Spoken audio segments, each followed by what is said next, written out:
Bonsoir chers internautes et bienvenue dans cette autre émission sur On Air Media. Dans les prochaines heures, Léopold Bassiping, candidat recalé à l'élection présidentielle d'octobre prochain, rentrera peut-être dans ses droits. Il a eu une séance de travail avec le ministre de la fonction publique et de la réforme administrative il y a quelques heures.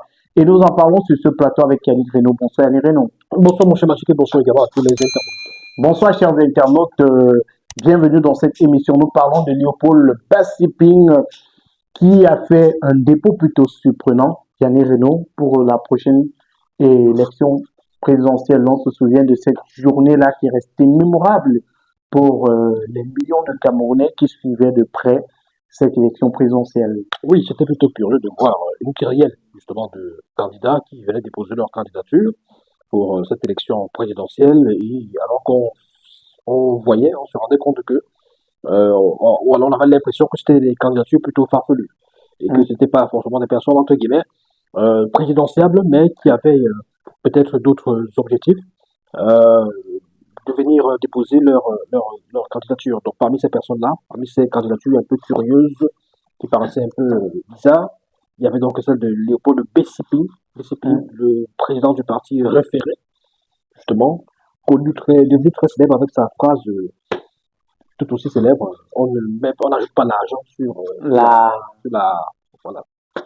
Donc aujourd'hui, il se trouve que c'est plutôt quelqu'un qui tire son épingle du jeu, de ce jeu de dépôt de candidature pour l'élection présidentielle. Donc tant mieux pour lui. Il faut dire que sa candidature, le dépôt de sa candidature était motivé par autre chose que devenir président de la République du Cameroun, Yannick Reynaud. Oui, il avait un problème par rapport justement à son solde, à son argent pour être plus terre à terre, l'argent que le trésor public lui doit par rapport justement à comment on appelle ça, sa retraite, suspension de salaire à une certaine période de sa carrière. Oui. Alors, qu'est-ce qu'il fait? Il vient se présenter à l'élection et par rapport justement à la condition relative à la caution, il fait savoir qu'il n'a pas d'argent à verser parce que l'État lui doit de l'argent. Il explique donc ses tribulations, il explique ses mésaventures par rapport justement à cet argent que l'État lui doit. Et selon lui, l'État devrait, en principe, lui restituer cet argent-là pour qu'il puisse déposer sa candidature et pour qu'il puisse financer, donc qu'il puisse verser sa caution de 30 millions de francs CFA. Parce qu'on n'ajoute pas l'argent sur Voilà. Et il faut dire que c'est cette réaction-là qui l'a rendu populaire. C'est une histoire assez touchante d'un monsieur qui a travaillé dans la fonction publique, surveillant général du côté du lycée de Penka Michel à un moment de sa carrière. Il y a une interview qu'il a accordée à Vision 4. Dans cette interview, à des médias au sortir de la Cour constitutionnelle. Dans cette interview, il parle un peu de son parcours. Il parle des différentes difficultés qu'il a rencontrées à partir du moment où il a décidé de créer son parti politique, le référé. Mais on parlait des raisons de son dépôt de candidature. C'est un monsieur qui voulait attirer les regards du monde entier sur lui pour que son dû lui soit remis. Et il a décidé de déposer sa candidature pour cela. Alors, dans les motifs de rejet de sa candidature, il y avait l'absence du certificat de versement, du cautionnement, l'absence de la lettre d'investiture, l'absence de l'attestation de conformité fiscale, l'absence de la déclaration sur l'honneur, l'absence de l'extrait d'acte de naissance, l'absence du certificat de nationalité, l'absence de l'attestation d'inscription sur une liste électorale.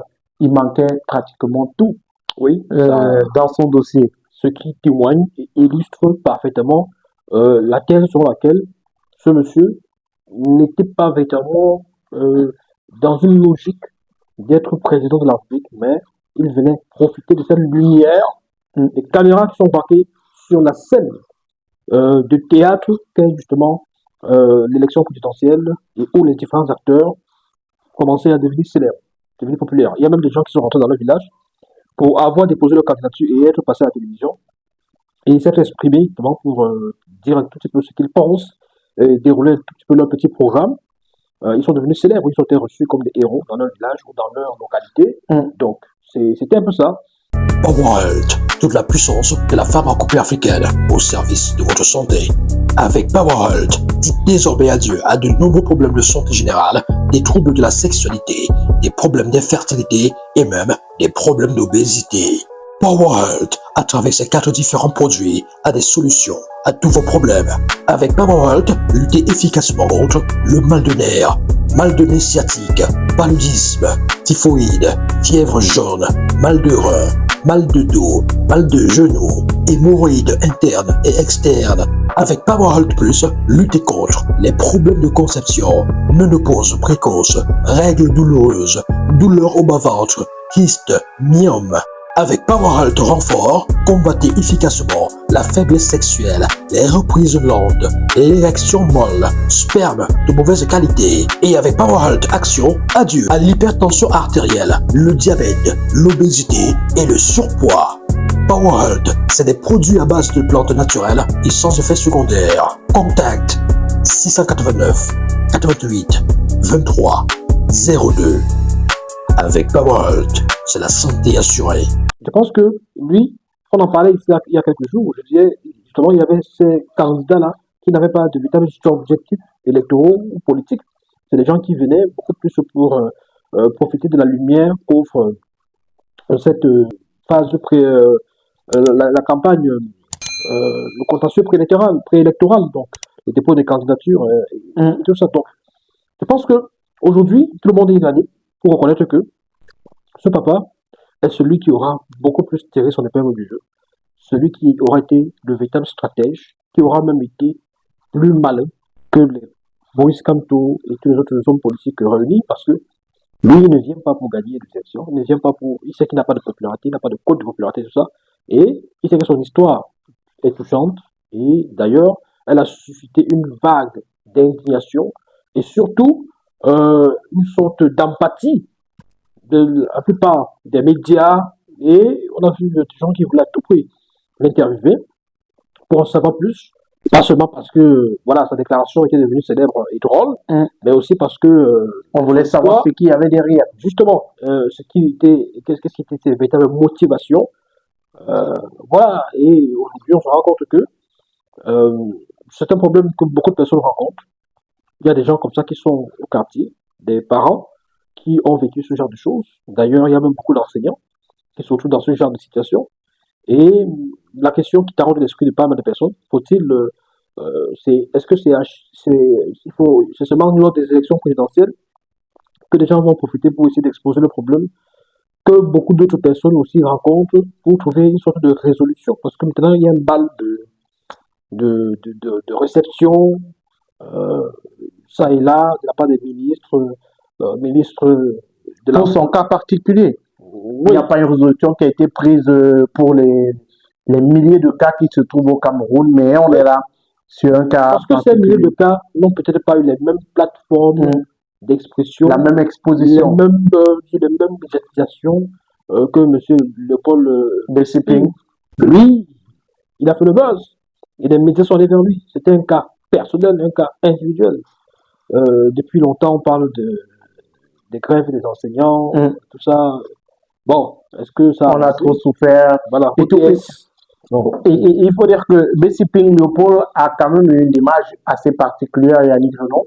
Dépôt de candidature, le recours qui a été déposé, il ne s'est pas arrêté au dépôt de candidature après le rejet de sa candidature.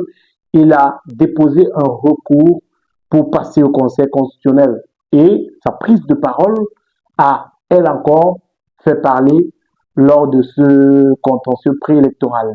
Oui, parce qu'on avait affaire à quelqu'un qui n'est pas venu pour être élu, pour justement revendiquer, comment dire ça, son éligibilité, pas forcément. Il est venu pour défendre son dossier, défendre son cas, sa situation vis-à-vis du trésor public. Beaucoup plus ça qu'autre chose. Donc, voilà, ce qui nous vaut notamment d'être reçu par des ministres.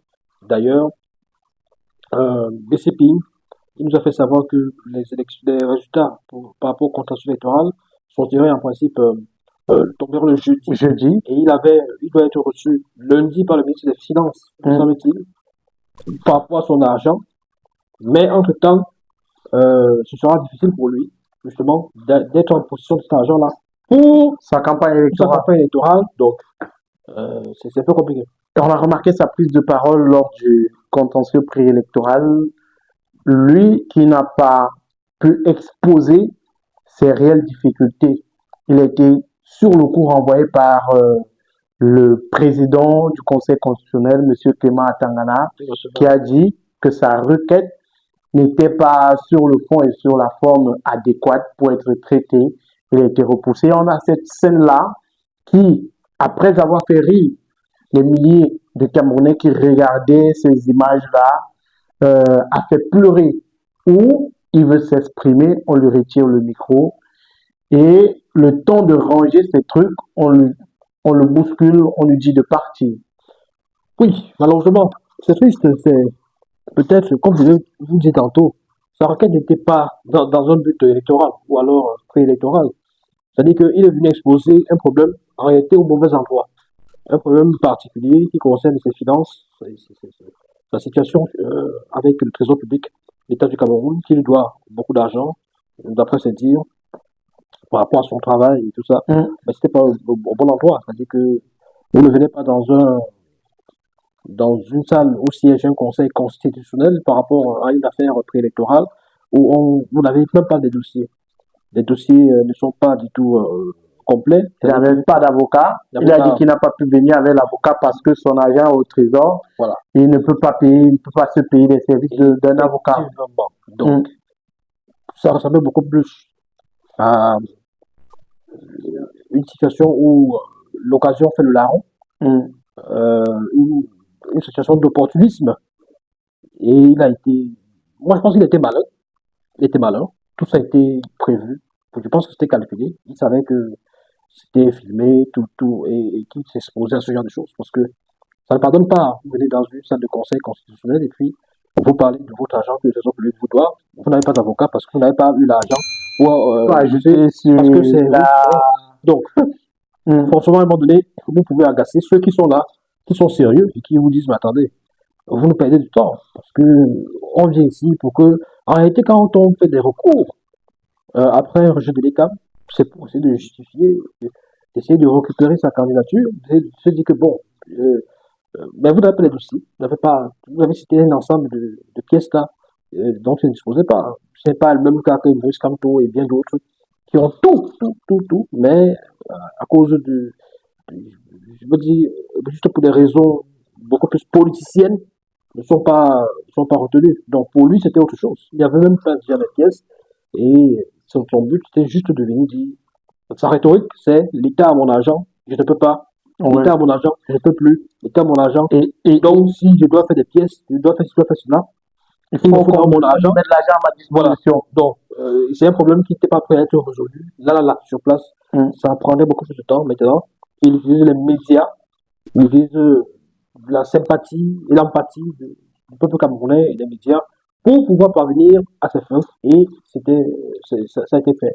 Parce qu'il a été reçu par le ministre de l'Emploi, le ministre de la fonction publique, Joseph Lé. Il a été reçu, il va être reçu par le ministre des Finances. Il est reçu par des médias, c'est là, les responsables des médias qui manifestent leur sympathie pour lui. Voilà, je pense que son coup plutôt réussi. Est-ce que ça va être le cas pour tout le monde? Parce que moi, c'est l'intérêt général qu'il faut aussi à un moment donné privilégier, défendre et réclamer. Est-ce que tous ceux-là qui sont dans cette situation-là, est-ce que ça pourra ouvrir la porte à l'intérêt? Est-ce que l'État va profiter de cela pour se pencher sur... faire une réforme générale pour tous ceux qui sont dans ce genre de situation. Et il a dit quelque chose d'assez pertinent lors de sa prise de parole, c'est qu'il a remarqué que le rôle de l'ECAM, c'était pas d'étudier les dossiers, mais c'était de les prendre et de les enregistrer. Mais Yannick Renaud, on a ces événements du Conseil constitutionnel, on a ce qui s'est passé après, lors de l'interview que Léopold Besséping a donné après le contentieux préélectoral, on a remarqué lorsqu'il parlait de sa situation, il était en larmes. Des gens qui pleuraient sur les réseaux sociaux, des gens qui ont commencé à prendre au sérieux sa situation à partir du moment-là. Il faut dire que pendant une bonne période, le nom et l'image, la photo de Léopold et même les vidéos de Léopold PCP étaient beaucoup plus assimilées à de l'humour. C'est-à-dire que sur la toile, c'était le nouveau, j'ai envie de dire, le nouveau trait. C'était la nouvelle, c'était le nouveau buzz et le nouveau rire. Je veux dire, le nouveau sujet d'humour. On vous disait par exemple que si vous avez une petite qui vous demande de lui envoyer lui donner l'argent pour l'iPhone, ceci, cela, vous devez seulement lui répondre que oh, n'enregistre pas l'argent, etc. Donc, il y avait tellement de blagues comme ça, parce que même des entreprises utilisaient ce slogan-là pour des campagnes. On n'ajoute pas l'argent sur l'argent. Donc, et puis, je pense que son passage au Conseil constitutionnel a dû un tout petit peu replanter le décor et revenir à beaucoup plus comment dirais-je ça, quelque chose de beaucoup plus sérieux et beaucoup plus dramatique, parce que on s'est rappelé que déjà il y a eu sa ténacité et les gens ont admiré sa ténacité parce que ayant déposé le dossier à l'ECAM qui a été rejeté il aurait pu s'arrêter là pour des raisons qui sont claires, il a tenu à continuer à se battre et profiter justement de... Il a compris que c'est des séances, c'est des audiences qui seraient diffusées. Des centaines d'avocats dans la salle, voilà. Les hommes politiques les plus importants du pays, les ministres spontanément se sont rapprochés de lui aussi pour lui dire qu'ils vont essayer de l'orienter et le défendre pour qu'il puisse entrer dans ses droits. Donc, il a compris le jeu, il a compris le système. Il était plus malin même que le système. Donc, vous savez, il y a des choses que on ne peut pas empêcher dans une démocratie, dans une vraie démocratie, même si parfois on fait semblant, même si parfois on se rend compte que bon, on n'est pas forcément dans le genre de démocratie qu'on aurait voulu. Mais bon, il a été refoulé, c'est vrai, mais il a quand même eu la possibilité de s'exprimer. Il a quand même eu la possibilité de prendre la parole et commencer à dire ce qui ne va pas. Donc, c'est le bon point pour lui et voilà. Et on a vu, après les événements du contentieux préélectoral, Bruno Bidion, directeur général du groupe L'Anecdote, notamment Vision 4, qui a fait une sortie dans laquelle il disait qu'il est prêt à accompagner ce papa pour que ses droits lui soient reversés, pour que son dû lui soit reversé. Et quelques heures après, on l'a vu aux côtés de Bruno Bidion au ministère de la fonction publique et de la réforme administrative. Bruno Bidion aurait pu jouer un rôle très important ou a joué un rôle très important dans le fait que cette affaire aujourd'hui est en voie de se décanter, Yannick Reno. Je pense que même s'il ne... Bon, je ne sais pas déjà quel rôle il a joué. A-t-il joué un rôle de journaliste qui informe tout simplement, ou alors il a joué de ses contacts certainement, ou alors il a joué un rôle de quelqu'un qui a l'ombre et qui peut appeler un ministre. C'est l'impression que ça donne dans tous les cas. Mon grand frère Joseph, j'ai un papa ici qui bon, si c'est dans ce sens-là, c'est pas mauvais non plus, mais on attend beaucoup plus des journalistes qui dénoncent aussi. Qu'ils dénoncent, qu'ils le rendent public, qu'ils informent et qu'ils dénoncent. Je ne sais pas, moi je ne juge pas Bruno Bidion et même l'organe de presse pour lequel il travaille. Il y a des cas de OTS, il y a beaucoup de corps de métier où les salaires, où les soldes, etc., c'est pas disponible. C'est difficile d'entrer en possession et les gens qui se plaignent, il y a des graissements dedans. Est-ce que Bruno Bidion prenne la parole, prenne position pour essayer de dénoncer l'attitude de l'État dans ce genre de situation? Je ne sais pas. Il ne faut pas juste... Parce que moi j'ai l'impression que c'est un buzz et tout le monde va en profiter. Tout le monde va se donner ou se redonner une certaine virginité politique ou médiatique dans cette affaire. C'est-à-dire que tous ceux qui, par le passé, étaient accusés de quoi que ce soit ou avaient une image qui n'était plus du tout saine, qui était plus propre, veulent peut-être profiter pour redorer leur blason. Voilà, c'est peut-être l'impression que ça peut donner. Je ne sais pas si j'ai une mauvaise lecture de la situation ou alors que je suis peut-être en train d'avoir des préjugés sur X ou sur Y, mais c'est l'impression que j'ai. Un stylo qui ne colle pas. Un stylo avec une flexibilité admirable. Un stylo avec un design unique en son genre. Un stylo léger pour une meilleure prise en main et un confort d'écriture incomparable. Mesdames, messieurs, le stylo Perfect est à votre disposition. Le stylo Perfect, c'est le stylo de la réussite. La rentrée scolaire, c'est bientôt. C'est le moment de choisir le meilleur pour vos enfants. Le stylo Perfect, c'est aussi sa durabilité. Vendeur en détail, grossiste, contactez-nous dès maintenant et prenez les stylos Perfect au prix défiant toute concurrence. Contact 697 82 49 50. Le stylo Perfect, stylo de l'excellence et de la réussite. Au vu de la situation globale, qui voulait que beaucoup de gens soient dans des situations pires. D'ailleurs, je crois que je suivais, je ne sais plus quel média, il y a cette situation de M. BCP a permis à d'autres personnes également de sortir de leur bois, du bois, pour commencer à parler. J'ai vu un autre comme ça, je crois que c'est M. Kachem qui s'exprimait également, qui disait que lui aussi, il est dans le même cas. Donc, ça donne la possibilité aux uns et aux autres de sortir de leur trou, entre guillemets, pour essayer de se plaindre. Est-ce que ces gens seront également pris en compte par l'État, par l'administration, ou alors parce que le peuple BCP, vu son audace, sa témérité, son courage et son abnégation, a su quel circuit, il a su comment profiter de cette période en particulier. Parce qu'il aurait pu, comme certains l'ont fait ou ont voulu le faire, appeler les médias et dire j'ai des choses à dire. Et ça ne prospère pas. Mais ça n'a pas le même impact. Il y a beaucoup de personnes qui ont essayé de convoquer les médias pour des choses. Venez couvrir, j'ai une conférence de presse à faire, j'ai une déclaration, j'ai une situation, ça ne va pas. L'État, depuis tel nombre d'années, fait cela, ça ne va nulle part. D'ailleurs, parfois, les médias même disent, on ne sait pas, il n'y a pas d'intérêt particulier à diffuser ça, c'est pas, vous êtes combien? Il faut des preuves. Il y a la foule, il y a le monde, vous allez manifester, autant de choses. Les médias aiment sexe, sang, scandale. Quand il n'y a pas ça, parfois c'est difficile. On l'a dit, Léopold Bessiping a eu une séance de travail avec les équipes du ministère de la fonction publique et de la réforme administrative. Dans les prochains jours, il sera du côté du ministère des Finances où il pourra notamment rentrer en possession de ses fonds, de son dû. Merci Annie Renaud pour votre analyse. Je vous en prie, mon cher Magique. Et rendez-vous très prochainement. Rendez-vous très prochainement, chers web spectateurs. Merci de nous avoir suivis.